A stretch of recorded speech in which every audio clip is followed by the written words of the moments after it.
Dans Actes 10, 38, nous lisons « Vous savez comment Dieu a oint du Saint-Esprit et de force Jésus de Nazareth, qui allait de lieu en lieu faisant du bien et guérissant tous ceux qui étaient sous l'empire du diable, car Dieu était avec lui. » En d'autres termes, il n'a jamais accompli aucun miracle de sa propre initiative.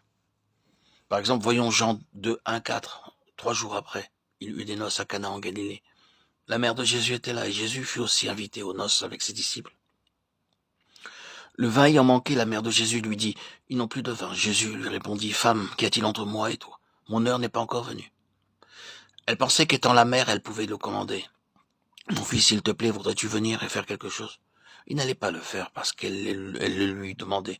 Il faisait la volonté de son Père. Tout ce qu'il faisait, il le faisait avec l'onction du Saint-Esprit, et non à cause de l'influence ou de la sympathie humaine. Jean 4,4 dit « Comme il fallait qu'il passe par la Samarie. » Il est probable que les disciples se demandaient pourquoi le Seigneur passait par ce chemin. Il y a 2 itinéraires pour aller de Judée vers la Galilée.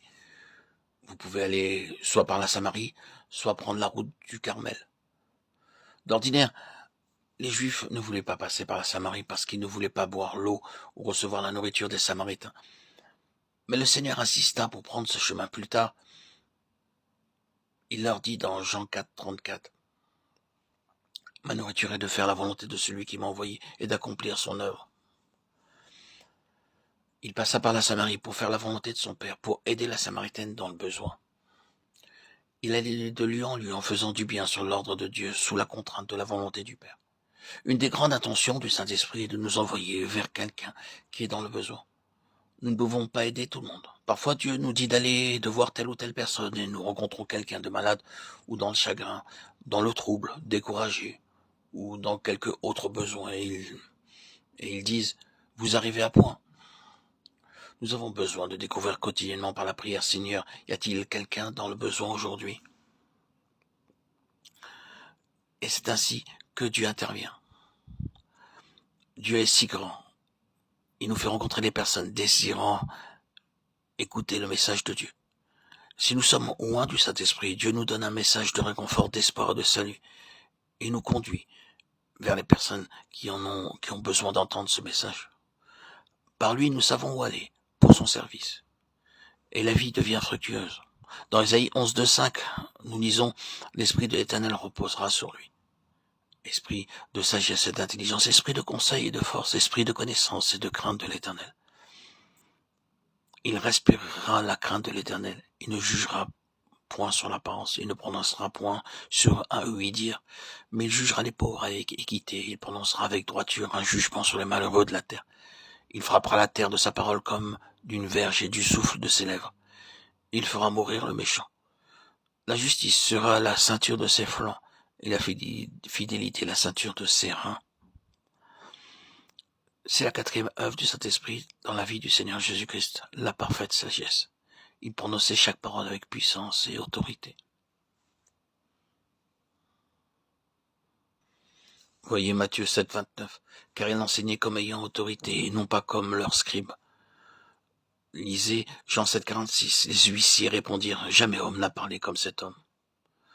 Les huissiers tremblaient à ces paroles, et dans Jean 8, 5, 9, Moïse, dans la loi, nous a ordonné de lapider de telles femmes. Toi donc, que dis-tu? Il disait cela pour l'éprouver, afin de pouvoir l'accuser. Mais Jésus s'étant baissé, écrivit avec le doigt sur la terre. Comme il continuait à l'interroger, il se releva et leur dit, que celui de vous qui est sans péché jette le premier la pierre contre elle. Et s'étant de nouveau baissé, il écrivait sur la terre. Quand ils entendirent cela, accusés par leur conscience, ils se retirèrent un à un, depuis les plus âgés jusqu'au dernier. Jésus resta seul avec la femme qui était là, au milieu. Ces hommes étaient persuadés s'être joués de lui. Imaginez-les avec leur barbe et leurs longues robes. Ils disaient maintenant, maître, cette femme a été surprise en flagrant délit de péché. Selon notre loi, une telle personne doit être lapidée. Qu'en dis-tu? Ils savaient parfaitement qu'il avait dit « Je suis venu pour sauver les pécheurs ». Ils voulaient qu'il le répète afin de pouvoir dire au peuple qu'il était contre leur loi, et ils seraient confondus. Ils gardèrent le silence et pensaient « Maintenant nous l'avons confondu, maintenant nous l'avons confondu ». Ils étaient si sûrs. Mais l'histoire nous dit depuis les plus âgés jusqu'aux plus jeunes, tous en allèrent. Ils les connaissaient tous. Ils les connaissaient bien. Ils savaient qui était l'aîné qui était le cadet parce qu'il connaissait chacun. Monsieur untel et untel, vous avez 69 ans et 4 mois. Qu'avez-vous à dire au sujet de votre péché?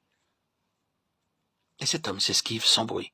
Puis le second, maintenant monsieur untel, vous avez 65 ans, 3 mois et 5 jours, et ce péché, il disparaît. Puis le troisième, monsieur untel, vous avez 49 ans. Qu'avez-vous à dire au sujet de ce péché? Il disparaît également. L'Écriture déclare, ils se retirèrent un, depuis les plus âgés jusqu'au dernier. Que celui de vous qui est sans péché jette le premier la pierre contre elle. Quelle sagesse! Une sagesse et un amour parfait. Avec cette sagesse, il pouvait confondre l'ennemi. Ce n'est pas par la sagesse du monde que nous pouvons gagner des âmes. Les gens pensent qu'avec de l'intelligence, des méthodes modernes et par la sagesse mondaine, nous pouvons obtenir un réveil. Mais ce n'est pas possible. Nous avons besoin d'une sagesse, d'une autorité et d'un amour divin, céleste et spirituel. Notre Seigneur déclare dans Jean 8, 11, « Je ne te condamne pas non plus, va et ne pêche plus. » Quel amour! Quelle merveille! C'est somptueux. Il lui pardonna et la changea également. Il lui commanda, va et ne pêche plus. Il lui donna la puissance de le faire.